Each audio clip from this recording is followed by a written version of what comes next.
Generando la proyección de la diapositiva, vamos a hacer una pequeña introducción referente a nuestros temas que vamos a realizar el día de hoy. Lógicamente, ya saben cuál es. Tenemos que hablar sobre fisiopatología del shock.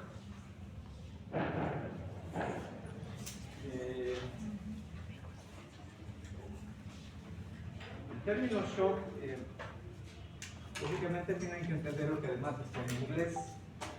En castellano es choque, por si acaso. Por lo mismo, no se extrañen si leen algún texto como diferentes trastornos de choque, séptico, neurológico, cardiológico o cardiogénico, anafiláctico, y no específicamente como shock, es lo mismo. Bueno, hay que entender un aspecto muy fundamental para lograr hacer un diagnóstico certero del trastorno o síndrome del shock o el estado de shock. Inicialmente tenemos o podemos decir que el shock como tal representa un estado de urgencia médica e incluso algunos síndromes o cuadros de shock pueden o van a también representar una emergencia como tal. Ya saben, espero que ya conozcan cuál es la diferencia entre la urgencia y la emergencia. Para hacerlo simple, la emergencia se tiene que atender ya. La urgencia todavía nos da un ligero espacio de tiempo entre horas para poder resolver el cuadro. Porque la emergencia como tal sí compromete la vida del paciente y el estado de shock, cualquiera de sus variantes, lógicamente es un compromiso en los diferentes tejidos que sobre todo son vitales. Hablemos del sistema nervioso, hablemos del mismo corazón, hablemos también de la vía respiratoria. Se van a ver comprometidos. Entonces, el estado de shock sí representa una emergencia, al igual que una urgencia. Mucho dependerá de la causa del síndrome o el estado de shock. Desde un punto de vista muy simple, ¿cuál es el concepto que se maneja para shock? Lo vamos a deducir de esta manera. El estado de shock viene a ser un trastorno en la hemodinámica. Ojo, no estoy diciendo específicamente un trastorno del corazón. Es un trastorno hemodinámico caracterizado por la hipoperfusión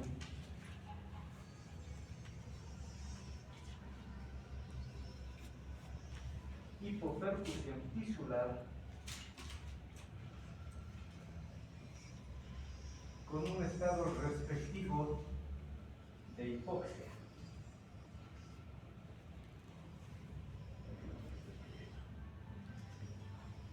Un estado respectivo de hipoxia. Creo que es lógico, creo que es fácil de entender. O sea, el cuadro de shock como trastorno hemodinámico se refleja con la hipoperfusión, ¿ya? Sobre todo en órganos superficiales y en órganos profundos. Hipoperfusión tisular, no está hablando de algún órgano en específico, esto va a ocurrir en todo el organismo, todos se van a comprometer, pero aclarar, el compromiso para algunos tejidos es mayor, para otros tejidos es menor, con el mismo estado de shock. ¿Por qué? Si se acuerdan, en una otra teórica decíamos, creo que hemos hablado de fiebre, ¿hemos hablado? Sí. Les decía, hay tejidos termolábiles, o sea que fácilmente se alteran por los cambios de la temperatura. En cambio, hay otros tejidos que son termorresistentes. Lo mismo, hay tejidos que son lábiles para los cambios hemodinámicos y hay otros tejidos que de hecho son más resistentes a ese mismo cambio hemodinámico. Creo que es obvio, los tejidos casi siempre son los mismos. Por ejemplo, la piel no va a sufrir mucho, el hueso no van a sufrir mucho, pero si estamos hablando del tejido neurológico, si estamos hablando del tejido miocárdico y el músculo en general, si estamos hablando de otros órganos como el riñón, ellos sí van a verse comprometidos con el estado de hipoperfusión. ¿Y a qué va a llevar la hipoperfusión? A un estado de hipoxia tisular. O sea, lógico, es la sangre, los glóbulos rojos encargados de generar el mecanismo de transporte, entre comillas, llevar el oxígeno para los tejidos. Pero si tenemos una hipoperfusión por alteración hemodinámica, los tejidos no van a tener su aporte de oxígeno respectivo. Y no solamente oxígeno, lógico, también no tendrán los diferentes nutrientes que requieren para su proceso metabólico y para generar su funcionalidad respectiva. Por ejemplo, el más habitual, glucosa, ¿ya? La glucosa. Asimismo, como no hay un buen estado de perfusión, la hemodinamia está alterada, el tejido que también va a generar un estado de acidosis. ¿Por qué? Porque genera dióxido de carbono y ese dióxido de carbono no puede ser remitido hacia la circulación sistémica porque hay una falla hemodinámica con hipoperfusión. O sea, no está llegando la cantidad de volumen de sangre adecuado y por tanto sabemos, otra vez, los glóbulos rojos son los mismos encargados de llevar el oxígeno, dejarlo y depositarlo para los tejidos, agarrar el dióxido de carbono y otra vez llevarlo hacia la vía respiratoria. Pero si hay hipoperfusión, además de hipoxia, los tejidos entran en estado de hipercapnia. Bueno, algunos autores escriben con I y otros autores con E. Hipercapnia o hipercapnia. O sea, aumenta la concentración de dióxido de carbono en los tejidos.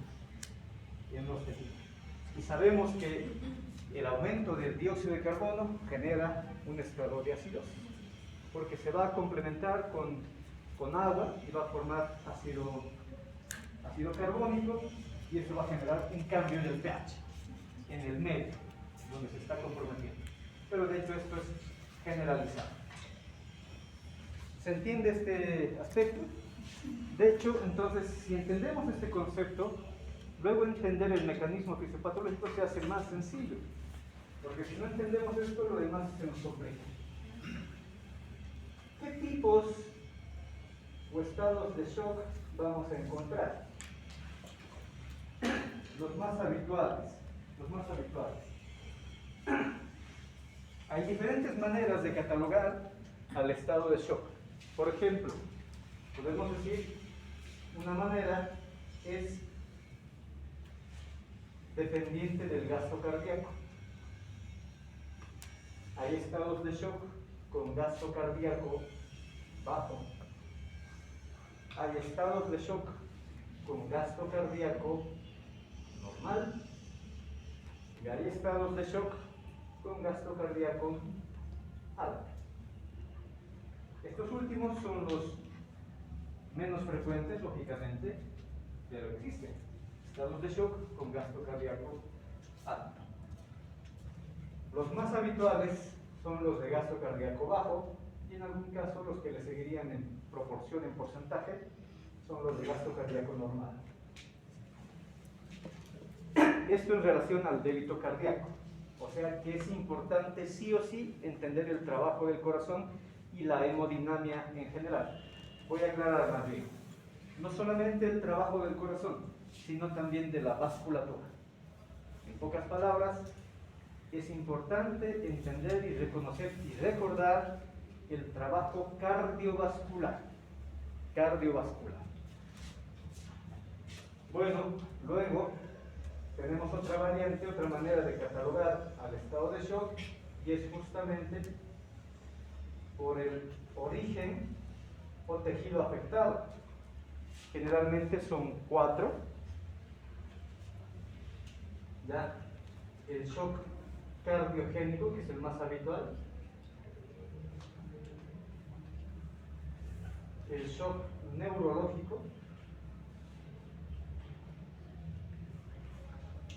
El shock séptico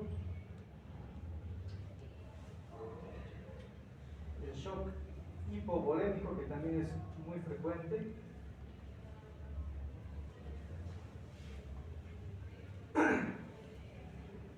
Y algunos hablan de un quinto, que sería el shock anafiláctico.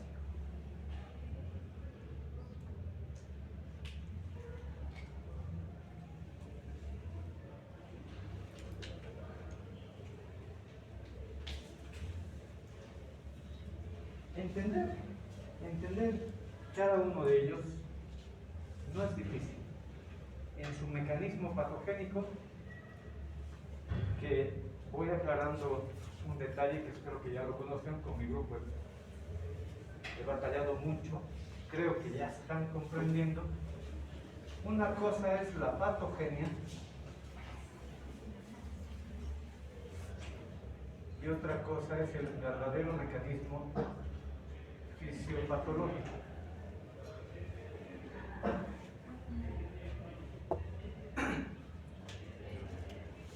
Y ahora, hablando de la patogenia de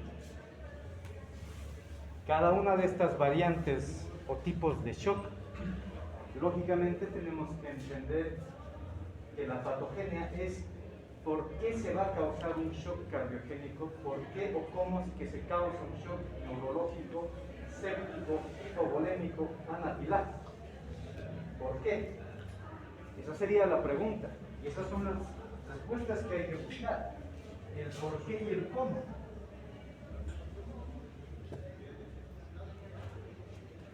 En cambio, el mecanismo fisiopatológico, desde otro punto de vista, es ahora que ya está instaurado el shock, cómo altera al organismo, cómo lo altera. Entonces, el mecanismo fisiopatológico es qué hace la enfermedad, en este caso el estado de shock, qué hace la enfermedad y cómo genera la alteración en el organismo o en un tejido en particular. Serían las respuestas que tenemos que buscar. Y es bastante sencillo.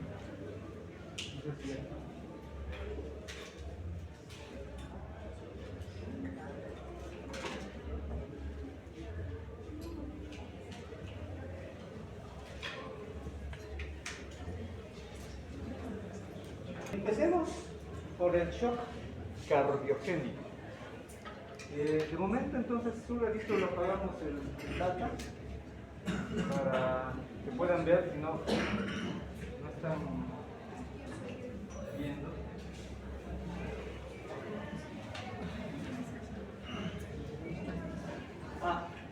Bueno, mientras va apagándolo hasta que termine de cargar la presentación. Entonces, la patogenia es cómo empieza la enfermedad. ¿Qué es lo que nos causa cada una de estas variantes? Y el mecanismo fisiopatológico es cuando ya la enfermedad está instaurada, el shock ya está instaurado, y vamos a encontrar en el paciente signos y síntomas de alteración de estado de shock. Bueno, vamos a iniciar con el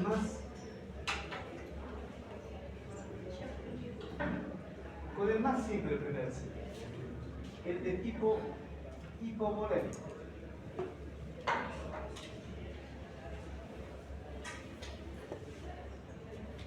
Creo que es muy fácil entender.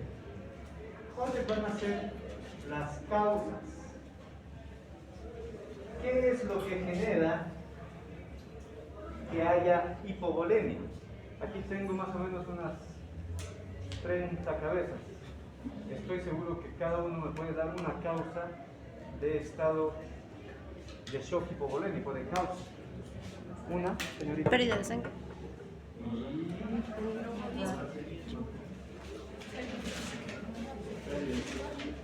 pero vamos a dejar en así. Traumas en general. Traumas que generen, obviamente, roturas de vasos sanguíneos. Pero tienen que ser vasos sanguíneos por lo menos de mediano o de gran calibre. Porque si son de pequeño calibre, obviamente no van a generar un estado de shock como tal. ¿Cuándo puede empezar a aparecer un shock hipovolémico? Por lo menos cuando el 10% o más de la volemia se ha perdido. Si el paciente o la paciente, por el trauma con rotura de vasos de mediano o gran calibre, está sufriendo un proceso hemorrágico, ¿ya? Y ese proceso hemorrágico es tan profuso, es bastante agudo, y ha alcanzado por lo menos un 10%, ya va a empezar a manifestar alteraciones, lógicamente, hemodinámicas.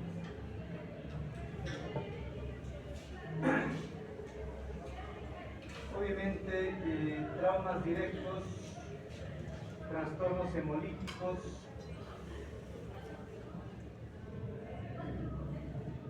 y otras causas, incluso en los grandes quemados y la deshidratación grave.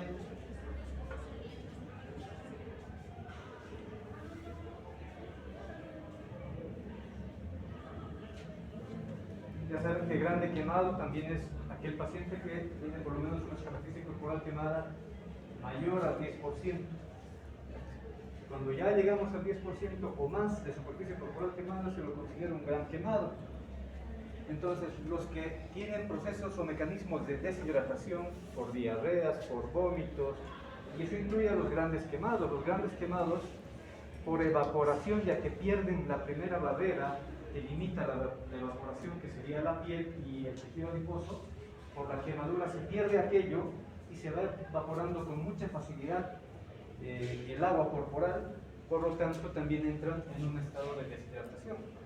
Pacientes que sufren hemólisis, sobre todo por trastornos autoinmunes, lógicamente van a disminuir la cantidad de glóbulos rojos, y obviamente sangre, volemia en general, es igual a elementos formes más plasma. Entonces, si se pierde una cantidad de elementos formes, sobre todo glóbulos rojos, lógicamente vamos a terminar en un estado de volemia reducida, la disminución de la volemia, y por ende podemos llegar al estado de shock. ¿Qué otro se les ocurre? ¿Qué estaría dentro de deshidratación?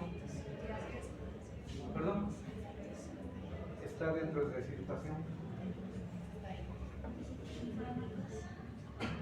Igual está dentro de deshidratación.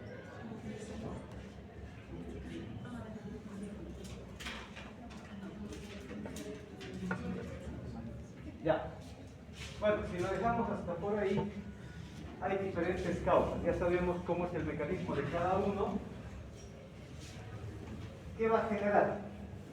Vamos a hacer una secuencia bastante sencilla. Habitualmente, ustedes ya conocen cuánto es el volumen de eyección sistólica.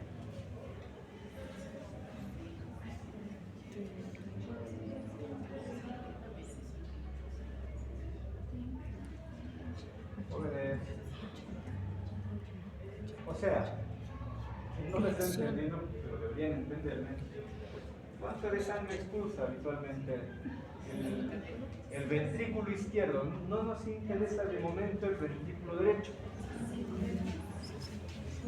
El ventrículo izquierdo. Aunque son iguales, pero de momento con derecho no nos metemos. No estamos hablando de gasto cardíaco.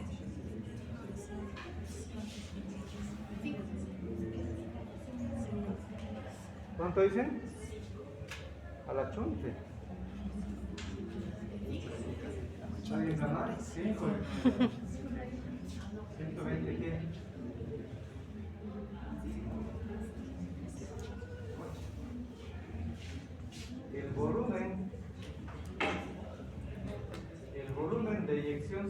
sistólica son por lo menos 70 a 80 mililitros. En cada latido, el ventrículo izquierdo, al igual que el derecho, están expulsando 70 u 80 mililitros. Si queremos sacar lógicamente el gasto cardíaco, lo vamos a multiplicar por ¿cuánto? Fuerte. Por la frecuencia cardíaca. ¿Cuánto va a ser la frecuencia cardíaca habitual? Promedio.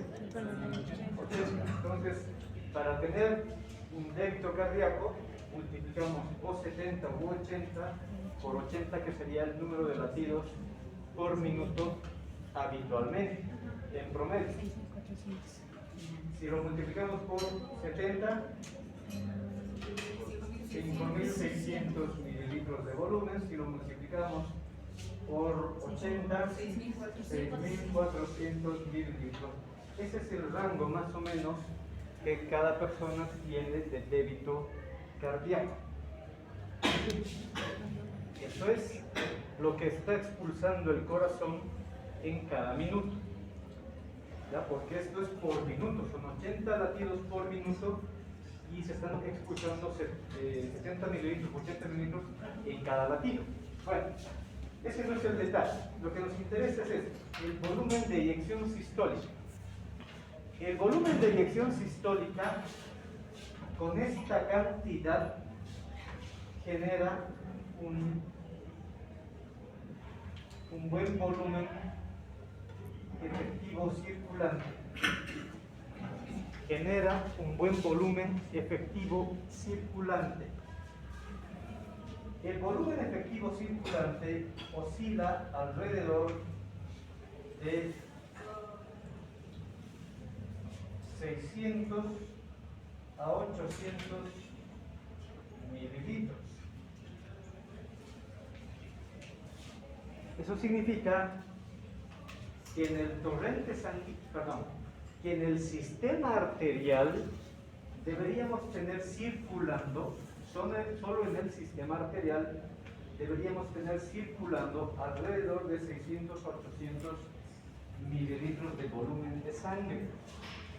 Si se dan cuenta, esto ni siquiera representa una parte muy considerable del gasto cardíaco, y esto además ni siquiera es un volumen muy considerable de todo el volumen de sangre total. No vamos a entrar en detalle. ¿Qué importancia tiene el volumen efectivo circulante? Gracias al volumen efectivo circulante, que está representado por más o menos 70 o 80 mililitros por cada latido, se va a generar una buena presión arterial. Pero a nosotros no nos interesa mucho la presión arterial, ¿ya? Pero sí un derivado de la presión arterial como tal. Los que no me estén entendiendo lo aclaro. Esta cantidad de volumen en todo el árbol, en todo el árbol arterial, solamente arterias, no estoy hablando de venas. Esta cantidad de sangre en todo el sistema arterial genera una fuerza de presión, de empuje adecuada, que nosotros conocemos como presión arterial. Pero reitero, no nos interesa mucho de momento la presión arterial. Nos interesa en específico la presión arterial media. ¿Cuánto debería estar la presión arterial media? ¿Cuánto es lo normal? 60. Promedio. De 70 a 100. 60 dicen algunos autores, hasta 100 milímetros de mercurio. Ya un promedio más o menos de 70 u 80, dependiendo del autor que siga. Lo que nos interesa entender, jóvenes, si me están siguiendo, es que este volumen efectivo circulante nos va a generar una buena presión arterial media. Ojo, estoy hablando de lo normal, esto en teoría ya deberían saberlo. Con una buena presión arterial media, 60 a 100 milímetros de mercurio, se genera y se mantiene un buen estado de perfusión tisular. Se genera o se mantiene un buen estado de perfusión tisular. ¿Qué significa? Que va a llegar una cantidad X de volumen de sangre a cada tejido, a cada rincón del organismo.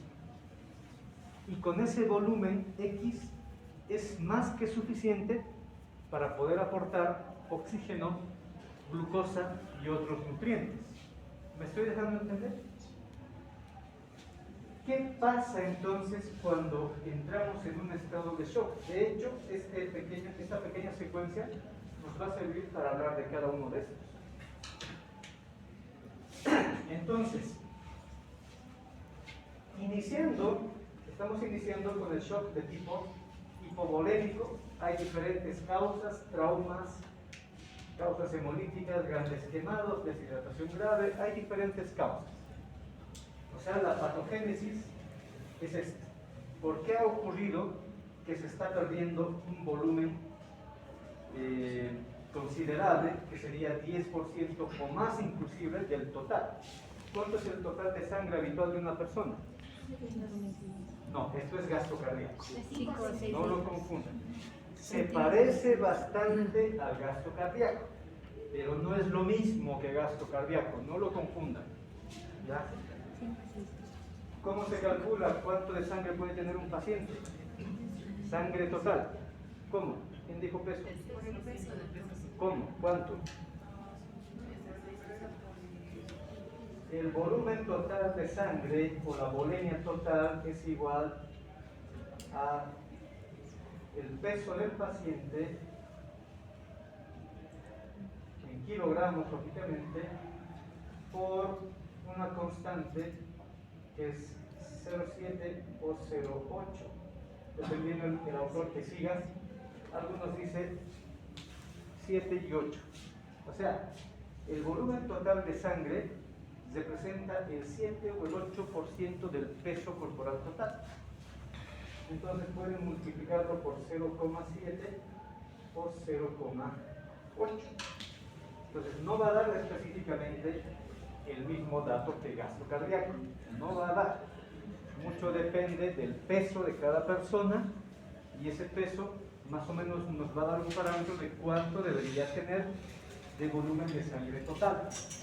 Entonces, a ese volumen de sangre total tenemos que saber si realmente ya ha llegado a una pérdida del 10% o más. ¿Qué pasa entonces cuando ya se ha perdido una cantidad considerable del volumen total de sangre para una persona X, calculando su rango de sangre total? En esa circunstancia, tengo que añadir un dato que no quería añadirlo de momento, pero en esa circunstancia va a ocurrir primero lo siguiente. Tenemos aquí el corazón, tenemos dos grandes venas que nos interesan, que son la cava superior, la cava inferior. Lógicamente, estas tienen que estar llegando a la aurícula derecha, hacia la aurícula derecha. ¿Qué le llamamos, jóvenes, qué le llamamos a la sangre que va a llegar desde la cava superior y cava inferior hacia la aurícula derecha? ¿Qué le llamamos? Desde un punto de vista ya funcional y ahora fisiopatológico, ¿qué le llamamos?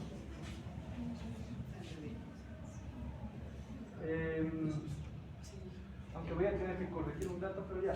¿Qué le llamamos? Que es dependiente para el gasto cardíaco. Es dependiente para el gasto cardíaco. Le llamamos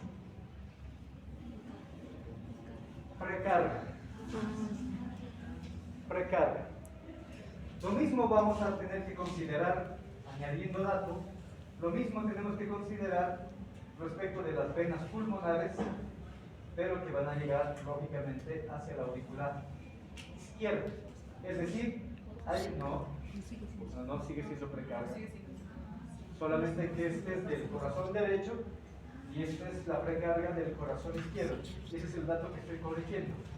Esta es la aurícula izquierda y aquí también hay una precarga. ¿Y por qué lo corrijo? Porque, repito, más nos interesa este lado que este lado, de momento. Pero esto influye. La precarga del corazón derecho influye en la precarga del corazón izquierdo. ¿A qué me estoy refiriendo? Pregunto.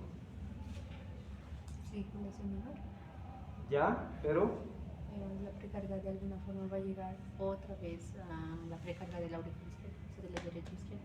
o sea, lo mismo que expulse el corazón derecho va a llegar o va a recibir el corazón izquierdo. Si la precarga en el corazón derecho es baja, la precarga en el corazón izquierdo también va a ser baja. ¿Me estoy dejando entender? Vamos a hacerlo un poco teórico, numérico. Debería llegar habitualmente casi lo mismo. Debería llegar habitualmente casi lo mismo, 70 a 80 mililitros de volumen, ¿ya? Cada instante, porque igual que las arterias, las venas tienen un flujo de tipo pulsátil, solo que es más débil, la presión es más baja, lógicamente. Entonces deberíamos esperar que haya 70. ¿Alguien tuviera otro marcador negro? Aquí, doctor. Otro color, por favor, muy gentil. Tuviéramos que esperar entre 70 u 80 mililitros, pero como tristemente este paciente ha sufrido un trauma, qué sé yo, ablación de segmento, miembro inferior, miembro superior, está con una hemorragia profusa y que ya ha superado el 10% de la volemia, lógicamente la precarga en este instante ya no va a ser la que esperábamos. Ya no van a ser los 70-80 mililitros.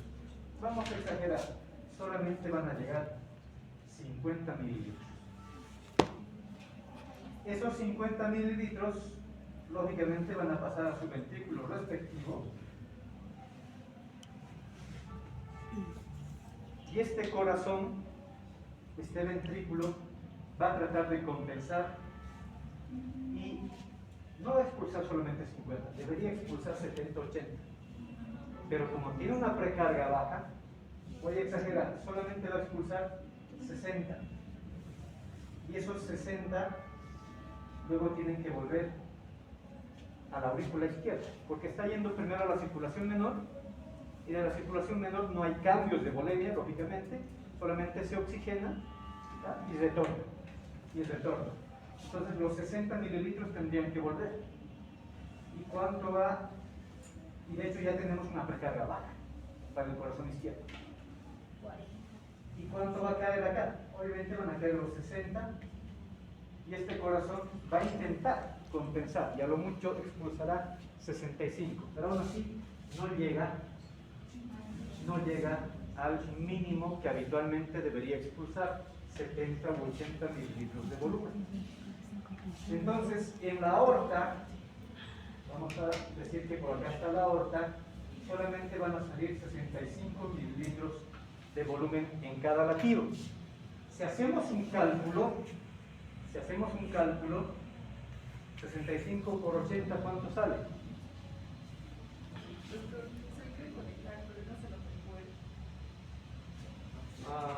¿El lo borres? Sí. ¿En serio?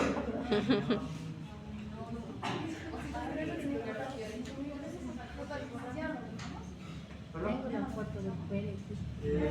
¿No tienen una hoja o algo? Yo me pongo aquí. ¿Tengo una hoja grande?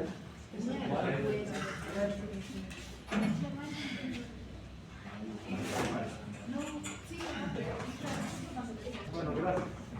Entonces, ¿cuánto sale? 5.200. 5.000.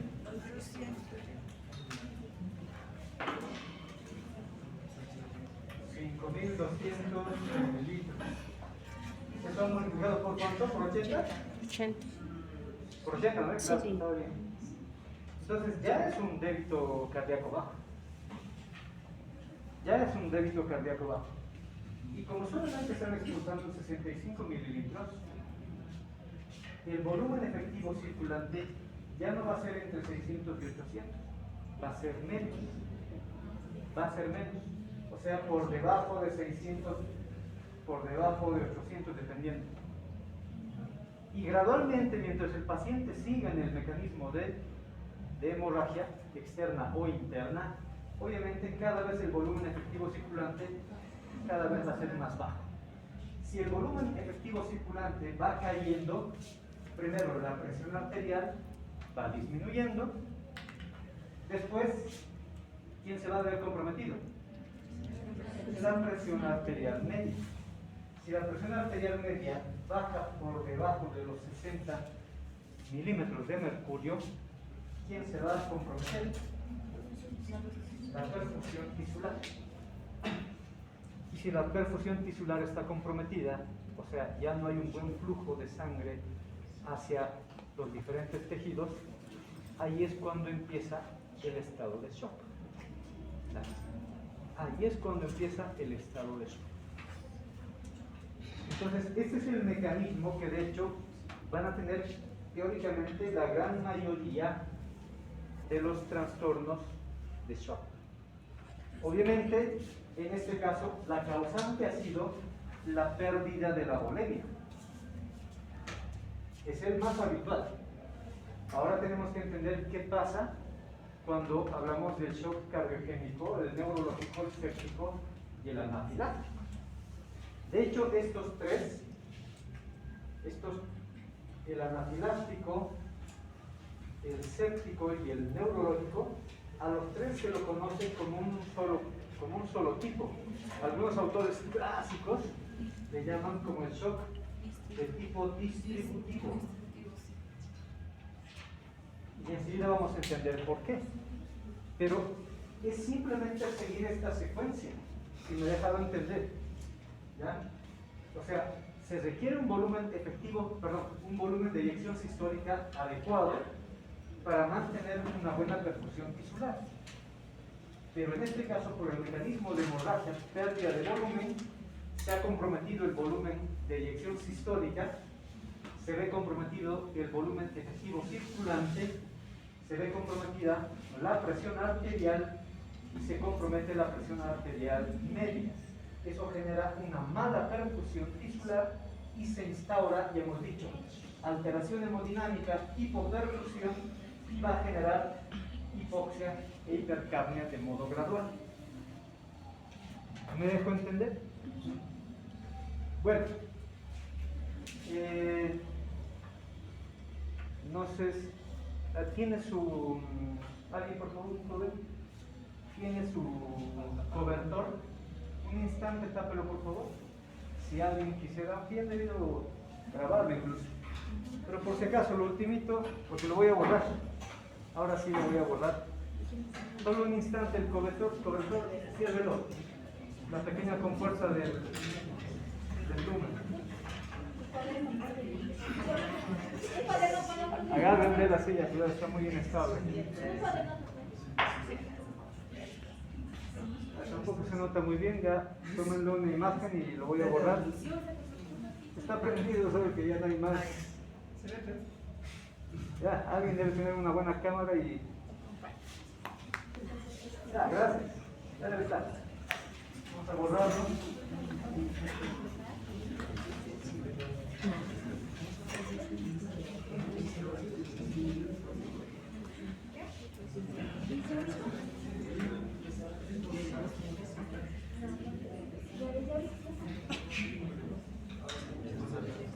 De hecho, gran parte de lo que vamos a ir hablando es muy similar a lo que ya he explicado.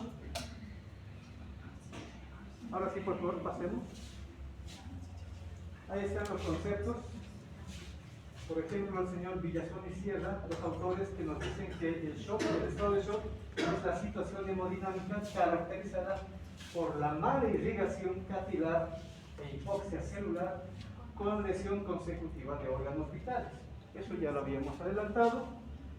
Cecilia en su texto nos dice que el estado de shock es la reducción profunda y generalizada, porque esto va a ocurrir en todo el cuerpo, es sistémico, de la perfusión tisular eficaz, lo que habíamos anotado acá, el volumen efectivo circulante, y que lleva a la disfunción e insuficiencia orgánica, porque no se va a comprometer un tejido en específico, todos los órganos se van a comprometer. Pero reitero, y ya lo he aclarado, hay órganos lábiles, ya hemodinámicamente, o sea, a estos cambios son muy lábiles, en cambio hay otros tejidos que son resistentes a los cambios hemodinámicos.